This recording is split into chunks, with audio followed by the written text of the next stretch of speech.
The dropship cut through the dark sky of Cathara 7 without making a sound.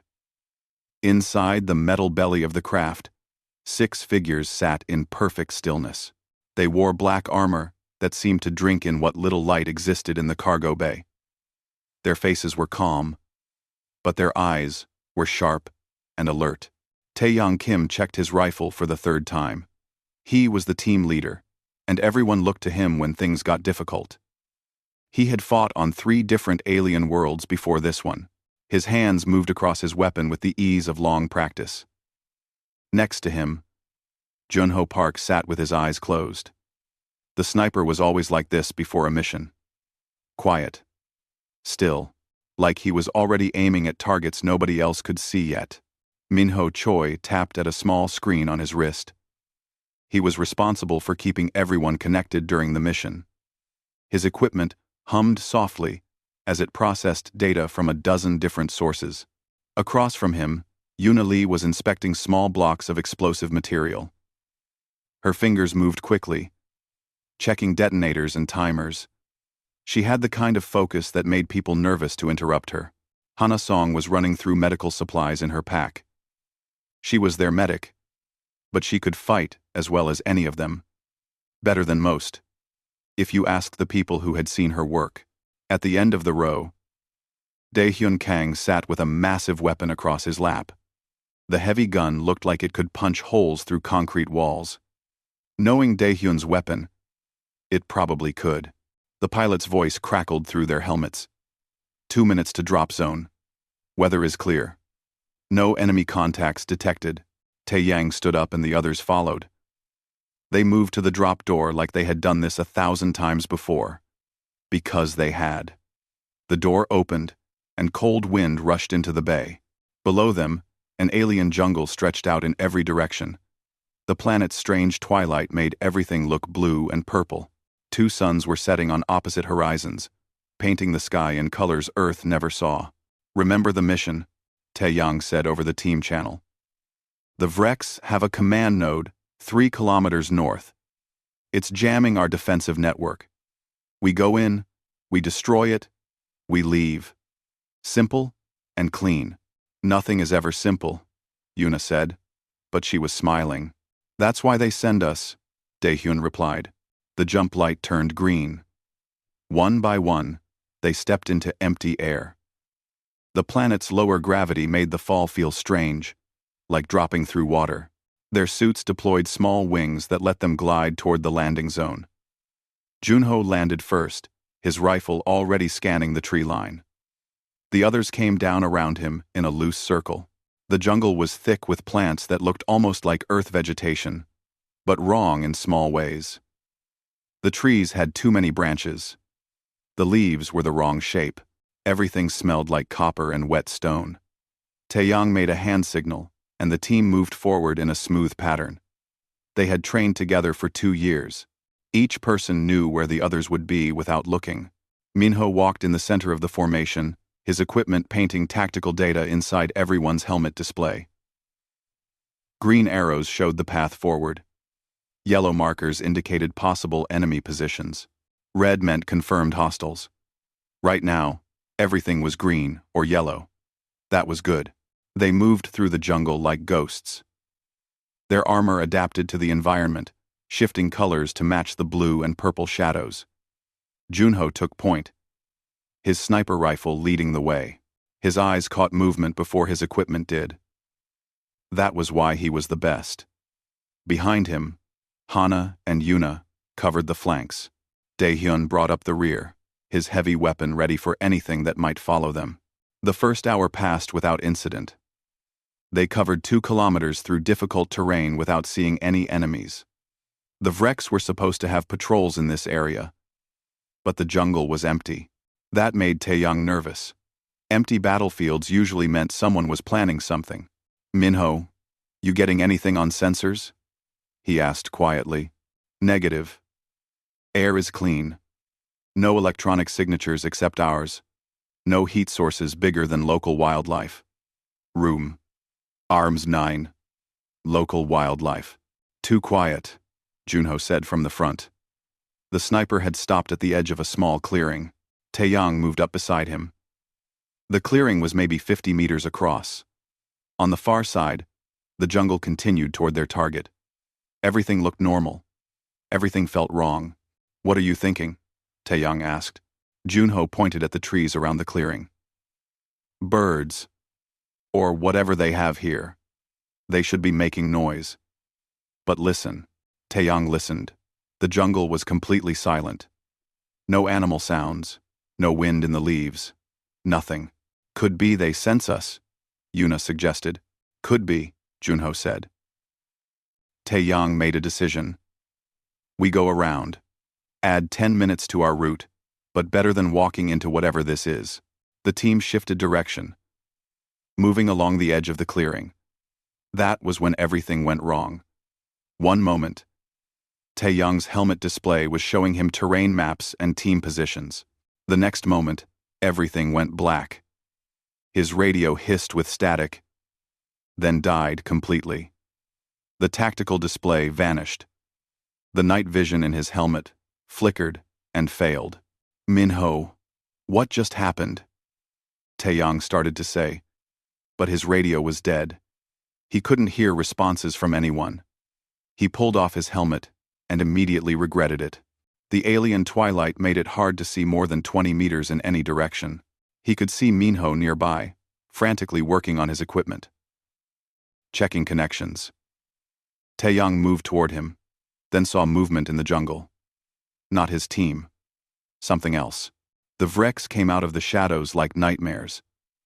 They were tall, maybe 8 feet high, with 4 arms and bodies covered in what looked like natural armor plates. Their faces had too many eyes and mouths that opened sideways. They carried weapons that glowed with sickly green light. Taeyang raised his rifle and fired. The gun worked fine. It didn't need computers to kill. But without his helmet display, he was shooting by instinct and training. The Vrex scattered into the jungle.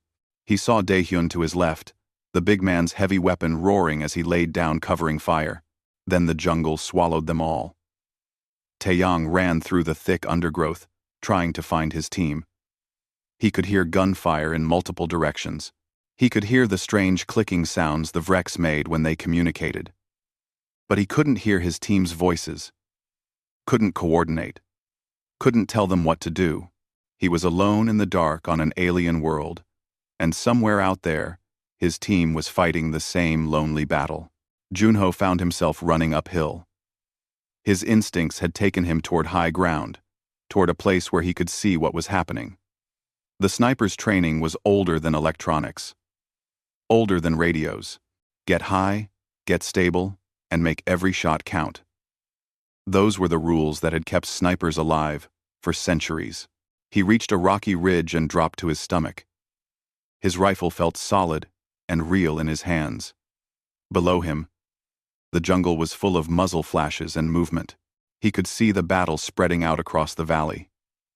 He could see his team separated and fighting alone. And he could see something else. Something big moving through the trees toward his friends. The Vrex had brought something massive to this fight. Junho looked through his rifle scope and felt his stomach tighten. This was going to be bad. Very bad. Taeyang pressed his back against a thick tree trunk and tried to control his breathing. 3 Vrex had chased him through the jungle for the last 5 minutes. He could hear them crashing through the undergrowth behind him. They were fast, but they were also loud. That gave him an advantage. He pulled a small mirror from his belt pouch and angled it around the tree. 2 Vrex were approaching from his left, their weapons raised. They moved in short bursts, covering each other like trained soldiers. The third one was somewhere he couldn't see, probably trying to flank him. Without his radio, Taeyang had to rely on skills he learned before he ever touched a computer. He remembered his grandfather teaching him to hunt in the mountains of Korea. "Technology fails," the old man had said. "Your eyes and ears never do. Unless you forget how to use them." Taeyang hadn't forgotten. He listened for the third Vrex and heard it moving through bushes to his right. He had maybe 10 seconds before they had him surrounded. He grabbed a rock from the ground and threw it hard to his left. It crashed through leaves and branches. The two visible Vreks immediately turned toward the sound and fired. Their green energy weapons lit up the jungle.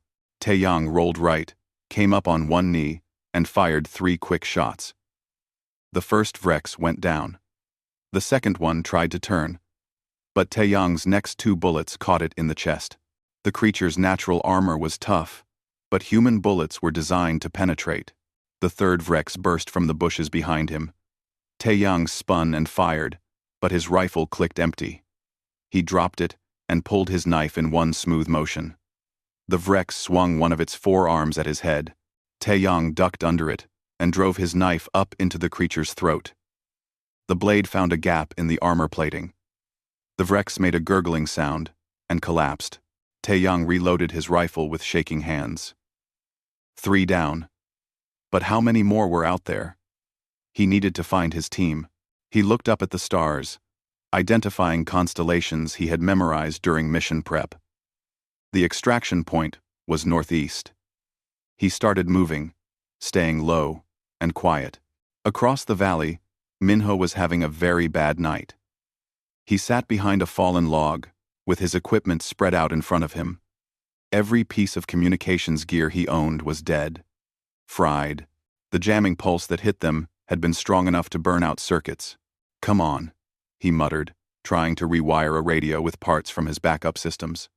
His hands worked quickly, stripping wires and making connections. He had built his first radio when he was 7 years old. He could do this. He had to do this. Something moved in the darkness. Minho looked up and saw a Vrek scout maybe 30 meters away. The alien hadn't seen him yet. It was scanning the jungle with some kind of device that glowed orange. Minho slowly reached for his pistol. He wasn't a shooter like the others, but he knew which end of the gun the bullets came out of. The Vreks turned in his direction. Minho fired twice. Both shots missed. The Vreks raised its weapon. Minho threw himself sideways as green energy burned through the air where he had been sitting.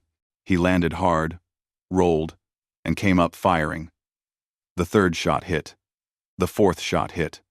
The Vreks staggered but didn't fall. Minho ran. He grabbed what equipment he could carry and crashed through the jungle. Behind him, the wounded Vreks was clicking and hissing, probably calling for help. Minho ran faster. He might not be a combat specialist, but he had been running since he was a kid. Some things you never forget. Yuna was having better luck. She had found a good defensive position in a cluster of rocks and had already taken down 4 Vreks. Her rifle was almost empty, but she still had her explosives. She set small charges on the approaches to her position and waited. 2 more Vreks appeared, moving cautiously through the trees. They were learning to be careful. That was smart. But Yuna was smarter. She waited until they were between 2 of her charges, then pressed the detonator. The explosions were small, but precise. Both Vreks went down. She changed her position immediately. Never stay in one place after you make noise. That was basic survival. She moved to a new cluster of rocks 50 meters away and set up again. Through the trees, she could see muzzle flashes from multiple directions. Her team was out there, fighting their own battles. She hoped they were winning. A massive shape moved through the jungle below her position. It was bigger than anything she had seen so far. Much bigger. The thing looked like a walking tank, with legs like tree trunks and a body covered in heavy armor. On top of the armor was some kind of command deck, where several Vreks were operating equipment. Yuna watched it pass and felt a chill run down her spine. That thing was the source of the jamming. It had to be. If they could destroy it, maybe their equipment would work again. But how do you destroy something that big with just a rifle and some small explosives? Hana was asking herself a similar question. She had met up with Daehyun 10 minutes ago, and now they were both pinned down by Vrek's fire. The big man's heavy weapon had no targeting computer, no ranging system. He was firing manually, using tracer rounds to walk his shots onto target. "We can't stay here," Hana shouted over the sound of gunfire. "I'm open to suggestions," Daehyun replied, firing another burst at Vrek's positions. Hana looked around. They were in a small depression with rocks on 3 sides. The Vrex had them surrounded on those 3 sides.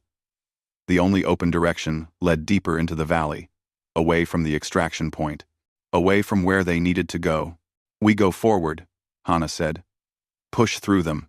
"That's a terrible plan," Daehyun said. "You have a better one?" Daehyun thought about it for maybe 2 seconds. "No. Let's do your terrible plan." Hana pulled 2 smoke grenades from her belt. She threw them in opposite directions. White smoke billowed up, filling the depression. She tapped Daehyun on the shoulder, and they both ran forward, straight at the Vrex positions. The aliens weren't expecting a frontal assault. Hana fired as she ran, her shots hitting 2 Vrex, who were too surprised to react in time. Daehyun's heavy weapon roared, the big bullets tearing through trees and aliens alike. They broke through the Vrex line and kept running. Behind them, the aliens were clicking and hissing in confusion. Hana and Daehyun disappeared into the jungle before the Vrex could organize a pursuit. They stopped in a small clearing, both breathing hard. "That was stupid," Daehyun said. "But it worked," Hana replied. "Stupid plans that work are still stupid." Hana was about to respond when she saw movement on a ridge above them. She raised her weapon, then lowered it. On the ridge, barely visible in the twilight, was Junho. The sniper was lying flat, his rifle pointing down into the valley. He didn't seem to know they were there. He was focused on something else. Hana looked where Junho's rifle was pointing and saw it. The massive walker, moving through the jungle. She understood immediately why Junho was up there. He could see the whole battlefield from that position. He could see what was coming. She wanted to shout to him, to warn him that Vrex were probably looking for elevated positions. But her radio was dead. She had no way to communicate. All she could do was watch as Junho lined up his shot on something impossibly far away. On the ridge, Junho was very calm. He had watched his team fighting below. He had seen them get separated, seen them struggle against impossible odds. He had seen the walker directing Vrex forces, coordinating their attacks. That walker was the center of everything. Without it, the Vrex were just scattered troops in the jungle. He looked through his scope at the walker. It was moving slowly through the trees, its command deck protected by heavy armor. Junho measured the distance in his head. At least 3,000 meters, maybe more. In normal conditions, with his equipment working, that would be a difficult shot. Right now, with just his rifle and his training, it was nearly impossible. But nearly impossible was better than completely impossible. Junho had made hard shots before. He had won medals for hitting targets that other shooters said couldn't be hit. He settled himself more firmly against the rocks and began his breathing exercises. The walker's armor had gaps. There were cooling vents that opened and closed as the machine moved. If he could hit one of those vents at the right moment, if he could get a bullet into the walker's power core, maybe he could stop it. Maybe. Junho chambered around and began calculating the shot in his head. Wind speed, gravity, bullet drop, target movement. All the variables that separated a hit from a miss. All the mathematics that determined whether his friends lived or died. He had 5 rounds. That would have to be enough. Junho had been lying on the ridge for 20 minutes, watching the walker through his scope. The massive machine moved in a slow circle, directing Vrex troops with signals he couldn't understand.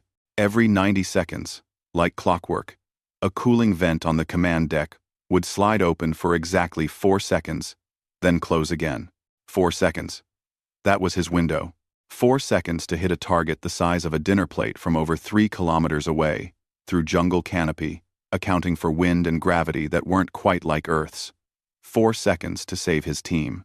He pressed his eye to the scope and started counting. The vent opened. 1, 2, 3, 4.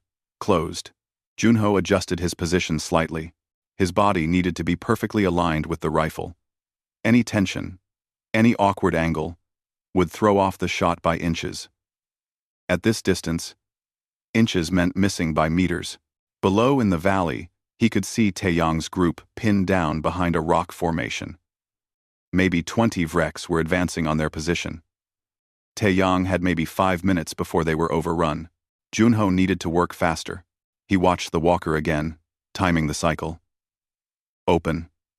1, 2, 3, 4. Closed. The rhythm was precise. The Vreks built good machines. He had to give them that. But good machines had patterns. And patterns could be exploited. Junho chambered his first round. The bullet was standard ammunition, nothing fancy. Just copper and lead, moving very fast. He had carried exotic ammunition before, special rounds designed to penetrate armor or explode on impact. But those rounds were in his equipment bag, which was somewhere in the jungle below. Right now, he had 5 standard bullets, and his skill. He calculated the shot in his head. The walker was 3,400 meters away. At this gravity, his bullet would drop approximately 11 meters over that distance. The wind was blowing from his right at maybe 15 kilometers per hour, but swirling through the valley in unpredictable ways. The air on this planet was thicker than Earth's, which meant more drag on the bullet. Too many variables. Too much uncertainty. Junho closed his eyes and took 3 deep breaths. His old shooting coach's voice came back to him from years ago. When the math gets too complicated, trust your instinct. Your brain can calculate things your conscious mind doesn't understand. Junho opened his eyes and waited for the vent to cycle. Open. He fired. The rifle kicked against his shoulder. Through the scope, he watched the bullet's trace. It came close, very close, but passed just above the vent. He chambered another round. 4 bullets left. The Vreks hadn't noticed his shot. They were too focused on the targets in the valley. That was good. He needed them to not know he was here. The vent cycled again. Junho adjusted his aim slightly down. Fired. This time, the bullet hit the walker's armor 2 meters below the vent. He could see the impact spark against the metal. Miss, but closer. 3 bullets left. Below, Daehyun's group was being forced back. The big man was running low on ammunition. Junho could see him moving more carefully now, making every shot count. They didn't have much time. Junho worked the bolt on his rifle and chambered the 3rd round. His hands were steady. That was important. His grandfather used to say that a shaky hand came from a shaky mind. Junho's mind was clear. He knew what needed to happen. He just needed to make it happen. The vent opened. Junho adjusted for the previous shots, making small changes to his aim. He let out half a breath and held it. His finger tightened on the trigger. Smooth and steady. The rifle fired. Through the scope, Junho watched the bullet fly. It seemed to take forever. 3.5 kilometers was a long way for anything to travel. The bullet curved slightly as it flew, pulled by wind and gravity. It passed through a gap in the canopy, cleared a tall tree, and struck the walker's armor. Right next to the vent, so close he could have touched it. But not in the vent. Miss. 2 bullets left. Junho felt sweat running down his face despite the cool air. He chambered the 4th round with hands that wanted to shake. He forced them to be steady. Below, Yuna's position was being overrun. She was falling back, firing as she moved. They were losing. The vent cycled open again. Junho didn't think this time. He let his instincts take over, made tiny adjustments to his aim based on nothing but feeling, and fired. The bullet flew true. It crossed the impossible distance, threaded through the jungle, and struck the edge of the vent opening. For a moment, Junho thought he had it. Then he saw the bullet ricochet off at an angle. It had clipped the vent's metal rim instead of going inside. 1 bullet left. 1 chance. Junho chambered his last round and looked through the scope. His heart was pounding now. He had never felt this kind of pressure before. Not in competition. Not in combat. Everything depended on this single shot. His team. The mission. Maybe the whole war. He watched the walker and noticed something he had missed before. The machine wasn't just moving in a circle. It was rotating slightly as it moved, adjusting its position to coordinate the battle. That rotation meant the vent wasn't always at exactly the same angle when it opened.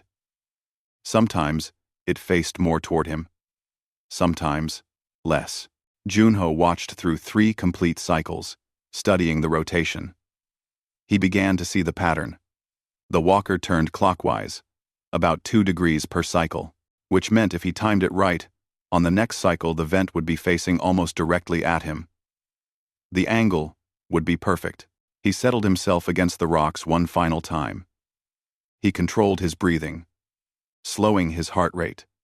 His grandfather had taught him meditation techniques when he was young. The old man said that shooting was as much about the mind as the body. A calm mind makes a calm body. A calm body makes a perfect shot. Junho became very still. He was aware of everything around him, the cool air on his skin, the rough texture of the rock beneath him, the weight of the rifle, the distant sounds of battle. But he was also aware of nothing. His mind was empty, except for the shot. The vent began to open. Junho watched it through his scope. The opening grew wider. 1, 2. The walker's rotation brought the vent directly in line with his position. 3. This was the moment. The only moment that mattered. Junho fired. The bullet left his rifle at over 800 meters per second. It traveled through 3,400 meters of alien air, fighting gravity and wind every centimeter of the way. It passed through a narrow gap in the jungle canopy that was only open because of Rex had knocked down a tree branch during the fighting. It crossed the valley in just over 4 seconds, and it entered the cooling vent exactly as the vent began to close. Junho watched through his scope as his bullet disappeared into the walker's interior. For a long moment, nothing happened. He wondered if the bullet had been deflected inside, if it had failed to reach anything vital. He wondered if his last shot had been wasted. Then the walker exploded. It wasn't a small explosion. The walker's power core was designed to run a massive machine with multiple weapon systems and a jamming array that could shut down human technology for kilometers. When Junho's bullet punctured the core's containment, all that energy released at once. The explosion lit up the valley like a second sun. It consumed the walker completely, vaporizing the command deck and the Vrex operating it. The shockwave knocked down trees and threw Vrex soldiers through the air, and the electromagnetic pulse from the dying power core radiated outward in an invisible wave. Junho's radio crackled to life in his ear, static at first, then voices. His team's voices. They were alive, and they could hear each other again. All units, this is Taeyang. The team leader's voice was loud and clear. Communications are back online. The jamming is down. Rally on my position and prepare for counterattack. Junho allowed himself a small smile. He had done it. Against all odds, with one bullet, he had changed everything. He worked the bolt on his empty rifle and started making his way down from the ridge. His team would need him now. The real fight was about to begin. The electromagnetic pulse from the dying walker rippled across the battlefield like an invisible storm. It fried every piece of Vrex technology within 2 kilometers. Their weapons, their communications, their sensors, all went dark in an instant. The aliens who had been coordinating a perfect ambush suddenly found themselves blind and confused. Taeyang saw the change immediately. The Vrex, attacking his position, stopped their advance and started looking around in confusion. Their weapons were sparking and dying in their hands. Their coordinated movements fell apart into chaos. Now, Taeyang shouted into his radio. Hit them now while they're confused. His helmet display flickered back to life, showing him tactical data again. Green markers appeared where his team members were scattered across the valley. Yellow indicators showed Vrex positions. Everything was working again. Taeyang felt like he could breathe for the first time in 30 minutes. He stood up from behind the rocks and fired methodical shots at the nearest Vrex. Without their equipment, they were just confused soldiers in the dark. They scattered, clicking and hissing at each other. Some tried to retreat. Others tried to return fire with weapons that no longer worked. Taeyang and his nearby teammates cut them down efficiently. "Minho, you there?" Taeyang called over the radio. "I'm here, boss," the communications specialist responded. His voice sounded shaky but alive. "My equipment is coming back online. Give me 2 minutes, and I can hack into whatever's left of their systems." "You have 1 minute," Taeyang replied. "Daehyun? Hana? Status? We're mobile." Daehyun's deep voice came through. "Moving to support Yuna. She's got hostiles closing on her position. Yuna, hold position," Taeyang ordered. "Help is coming." "I wasn't planning on leaving," Yuna responded. He could hear gunfire in the background of her transmission. "But hurry. Would be nice." Taeyang started moving toward Yuna's location, his helmet display showing him the optimal path. 2 other team members who had been nearby fell in with him. They moved like they were one organism again, covering angles and advancing quickly. Having their equipment back was like having their sight restored after being blind. Across the valley, Minho was working frantically at his equipment. The jamming pulse had fried some circuits, but most of his gear was coming back online, and more importantly, he could detect Vrex systems again. Their technology might be dead, but that didn't mean it was useless to him. "Boss, I'm into their network," Minho reported. "Or what's left of it. They have automated defense turrets scattered around this sector. Most are fried from the pulse, but some at the edge of the blast radius are still functional. Can you control them?" Taeyang asked. "Already on it," Minho replied. His fingers flew across his wrist computer. "Give me 30 seconds. Those 30 seconds felt very long to Yuna. She was down to her last magazine, and 3 Vrex were closing in on her position. She fired carefully, making each shot count. 1 Vrex went down. 2 left. She fired again. Miss. The Vrex were learning to take cover. Then the jungle behind the Vrex exploded with gunfire. One of their own automated turrets had come to life and was shooting at them. The Vrex turned in confusion, trying to understand why their own equipment was attacking them. Yuna didn't waste the opportunity. She dropped both of them with quick shots. "Minho, I love you," Yuna said into her radio. "I get that a lot," Minho replied. All across the battlefield, Vrex soldiers found themselves under fire from their own defensive systems. Turrets that were supposed to protect them were now hunting them. Their retreat turned into a rout as they ran from an enemy they couldn't fight or understand. Daehyun reached a high point and set up his heavy weapon. With his targeting computer working again, the big gun was devastating. He locked onto clusters of Vrex and fired controlled bursts. The computer calculated trajectory and made tiny adjustments to his aim. Every burst found its target. Vrex fell like wheat before a scythe. "Hana, mark targets for fire support," Taeyang ordered. The medic was already doing it. She had a small laser designator that could paint targets for orbital weapons. She aimed it at a Vrex rally point, where maybe 50 aliens were trying to regroup. The designator sent a signal up to the human ships in orbit. "Fire mission sent," Hana reported. "Impact in 20 seconds. The Vrex at the rally point were clicking frantically at each other, probably trying to understand what had happened to their perfect ambush. They never figured it out. 20 seconds later, a rod of tungsten traveling at orbital velocity struck the center of their position. The impact was like a small meteor. When the dust settled, the rally point was a crater. "Multiple fire missions available." A voice from orbit came through their radios. "Request targets."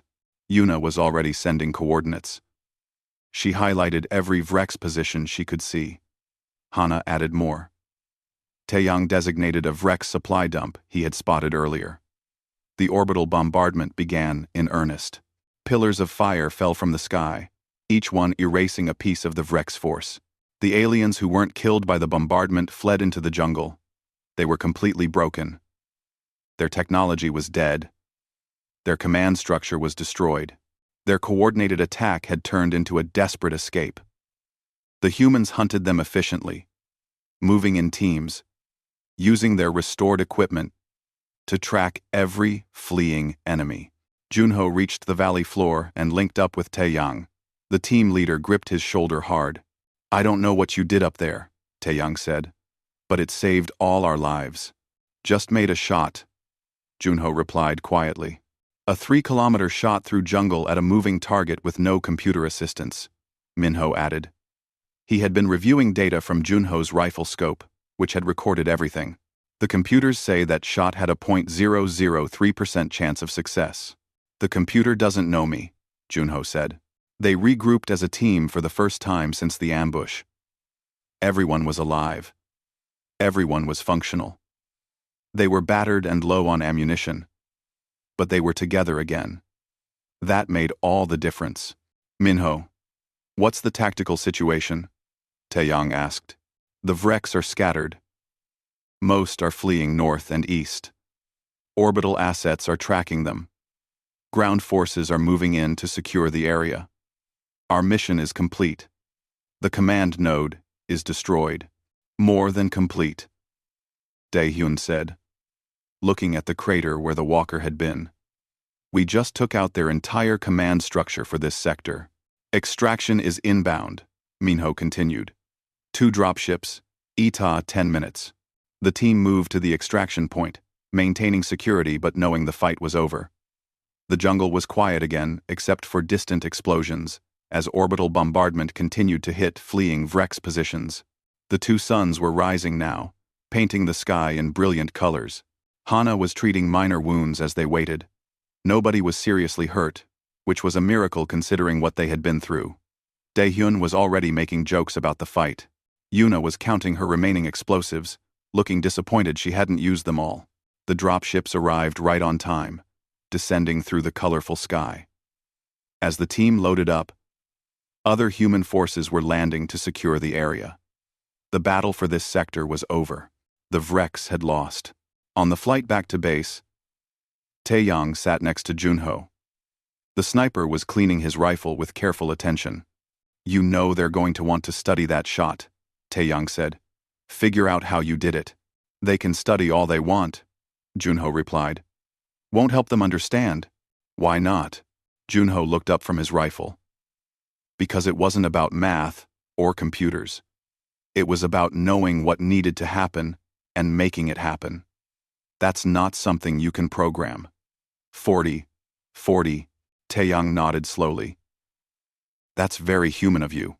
"Exactly," Junho said, and went back to cleaning his rifle. The dropship climbed higher, leaving the battlefield behind.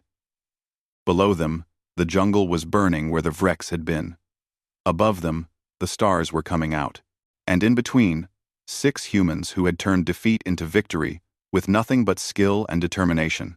The debriefing room was cold and sterile, nothing like the warm chaos of the jungle. Taeyang and his team sat around a metal table, while 3 officers asked questions and recorded everything. They had been answering questions for 2 hours. The officers wanted to understand exactly what had happened on Cathara 7. "Walk us through it one more time," the senior officer said. She was a colonel, with gray hair and tired eyes. "The moment your equipment failed," Taeyang explained again. "The sudden blackout, the immediate Vreks attack, the team getting scattered, fighting blind in the dark." The officers listened and took notes. They had already heard this part 3 times, but they kept asking, like they couldn't believe it had really happened. "And you maintained combat effectiveness without any electronic support," the colonel said. "It wasn't quite a question. We didn't have a choice," Taeyang replied. "The Vreks were trying to kill us. We had to fight back with whatever worked. Turns out rifles work fine without computers." The colonel turned to Junho.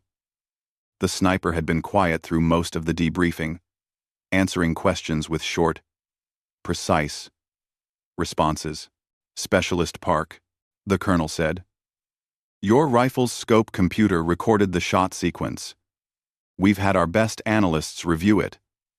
They tell me the shot you made was statistically impossible. See, I made it anyway," Junho said. Yes, you did.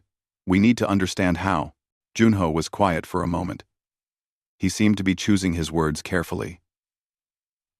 I trained as a competitive shooter before I joined the military. Long-range shooting. Olympic level. You spend years learning to read wind, calculate bullet drop, adjust for different conditions. Eventually, it becomes instinct. Instinct. The colonel repeated. Yes, the computer can calculate odds, but it can't account for everything. There are always unknown variables. Air currents you can't measure. Tiny vibrations in your position. The way the target moves. A computer sees those as problems. A shooter sees them as part of the shot. One of the other officers spoke up. Are you saying human intuition is better than our targeting systems? No, Junho said. I'm saying they're different. The computer is better at most things. But when everything fails, when you're down to just yourself and your rifle, then the old skills matter. The skills humans learned before we had computers. The colonel nodded slowly. We've been so focused on technology that we forgot the fundamentals. The Vrex figured that out. They built their whole strategy around shutting down our equipment. It almost worked, Taeyang said. If Junho hadn't made that shot, we would have been overrun, and the Vrex would have learned they could beat us by taking away our technology. But now they know different, Yuna added. They know we're dangerous even without our equipment. The debriefing continued for another hour. They went over every detail, every decision, every moment of the fight. By the end, the officers seemed satisfied. Or, as satisfied as officers ever seemed. Good work, the colonel said as they prepared to leave. All of you. You turned a disaster into a victory. That's going to have ripple effects across the whole war. The team was given 3 days of rest. Mandatory, the colonel said. They needed time to recover. Junho spent most of the first day sleeping. The second day, he went to the base firing range and shot at targets until his shoulder was sore. Old habits. On the third day, Taeyang found him on the range again. The team leader watched Junho fire a series of shots at a target 1,000 meters away. Every shot hit center mass. The analysts finished their report, Taeyang said. Want to hear what they concluded? Not particularly, Junho replied, reloading his rifle. I'm going to tell you anyway. They ran 10,000 simulations of your shot. Different variables. Different conditions. In the simulations, you hit the target exactly 3 times out of 10,000 attempts. 0.03% success rate. Junho fired another shot. Center mass. That's what they concluded too. They said, and I quote, "The human element introduces variables that cannot be adequately modeled." Basically, they don't understand how you did it. Good, Junho said. I barely understand it myself. I just knew what needed to happen, and made it happen. Taeyang sat down on a bench near the firing line. Command is creating new training programs. They're calling them Dark Operations Units. Teams that can fight without technology. They want you to help develop the training. I'm not a teacher. You are now. Whether you like it or not, you proved something important. You proved humans are dangerous. Because we're human. Not because of our equipment. Junho lowered his rifle and turned to look at Taeyang. Is that what this is about? Proving we're dangerous? No. Taeyang said. It's about proving we're survivors. The Vrex have better technology than most species. They've conquered dozens of worlds by overwhelming their enemies with superior equipment. But they can't beat human adaptability. They can't beat the fact that we evolved to be hunters on a planet that was trying to kill us for millions of years. That evening, the whole team met at the base recreation center. It was the first time they had all been together since the debriefing.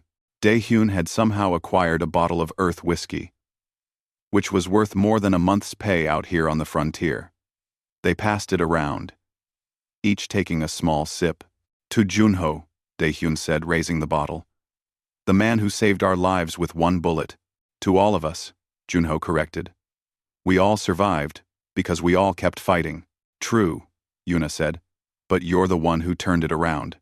You're the one who made the impossible shot. Junho thought about that. The impossible shot. It was already becoming a legend on the base.